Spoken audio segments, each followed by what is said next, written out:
Assalamualaikum warahmatullahi wabarakatuh. Saya Nurul Hidayah, mahasiswa KKN dari Desa Rokoselo, Kecamatan Doro, Kabupaten Pekalongan.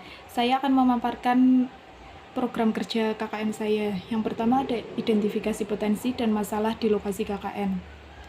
Masalah yang pertama, kurangnya pengetahuan tentang vaksinasi COVID-19 di masyarakat. Identifikasi potensinya, belum ada himbauan berupa media cetak kepada masyarakat tentang vaksinasi COVID-19.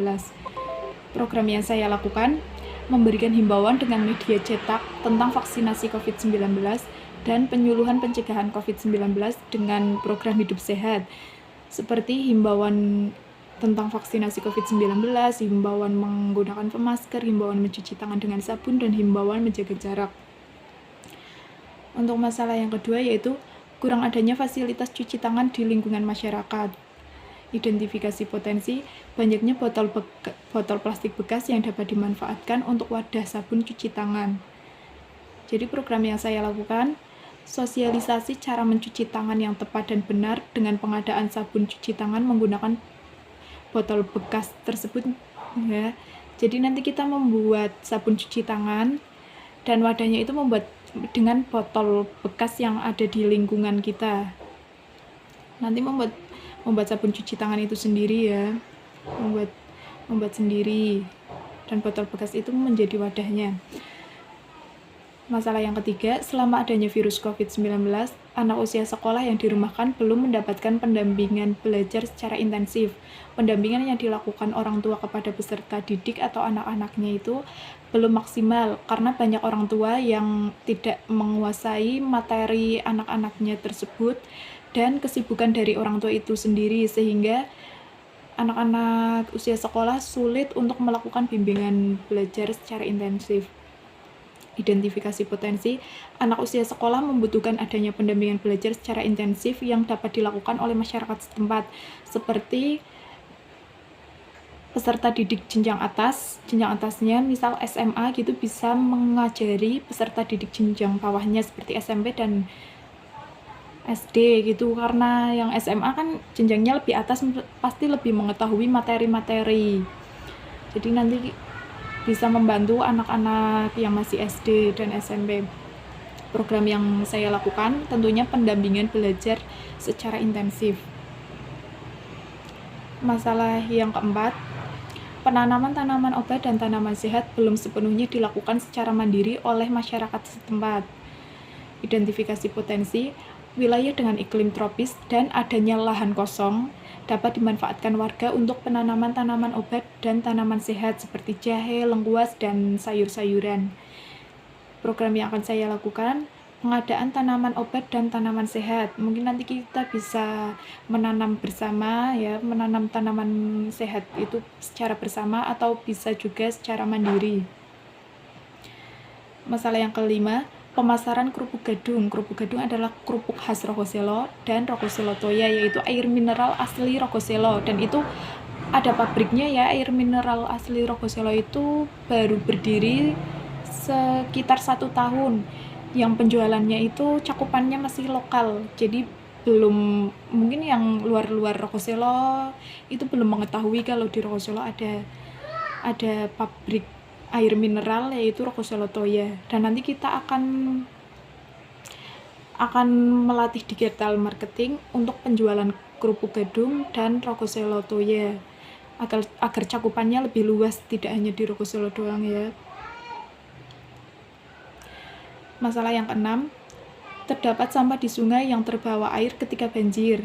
Identifikasi potensi, air sungai yang masih bersih dan sungai yang indah, sungai yang sering dikunjungi oleh luar desa ya. Masa nanti kan kalau di Rokoselo itu sering ramai karena Rokoselo ada makam wali, jadi banyak para peziarah, para tamu-tamu gitu, nanti pada main di sungai juga. Masa nanti sungainya kotor, kan tidak baik ya kalau dipandang itu kotor. Jadi nanti program yang saya lakukan yaitu pembersihan sungai dari sampah-sampah tersebut. Nanti saya akan mengajak para remaja-remaja Rokoselo untuk membersihkan sungai. Masalah yang ketujuh yaitu pembuangan sampah yang dilakukan oleh masyarakat masih mencampurkan sampah organik dan non-organik.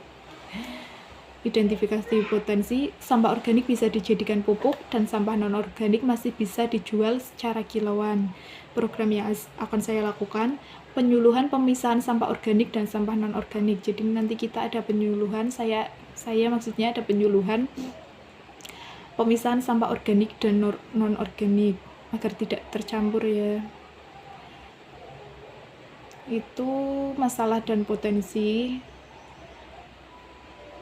Dan sekarang masuk ke program kerjanya.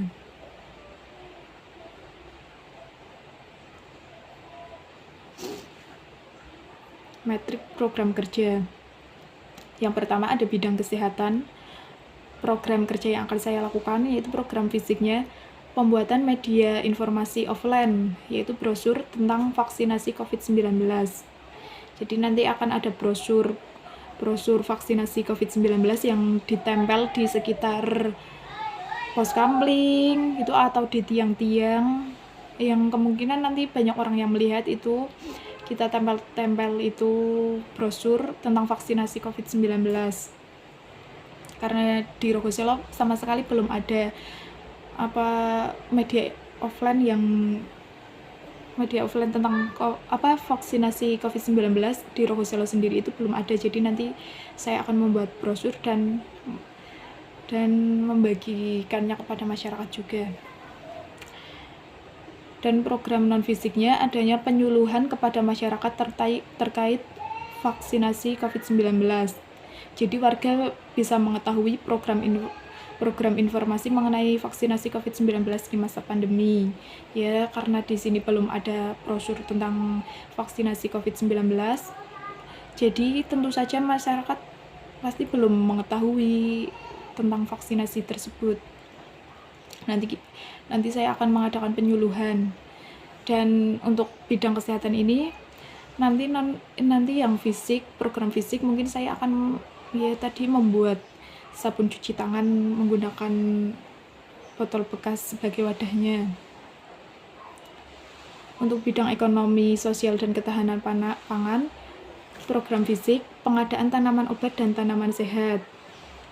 Untuk program non fisik, pelatihan pemasaran secara online. Jadi tadi ya digital marketing melalui media online seperti Instagram, Facebook, Shopee dan lain-lain agar cakupannya lebih luas.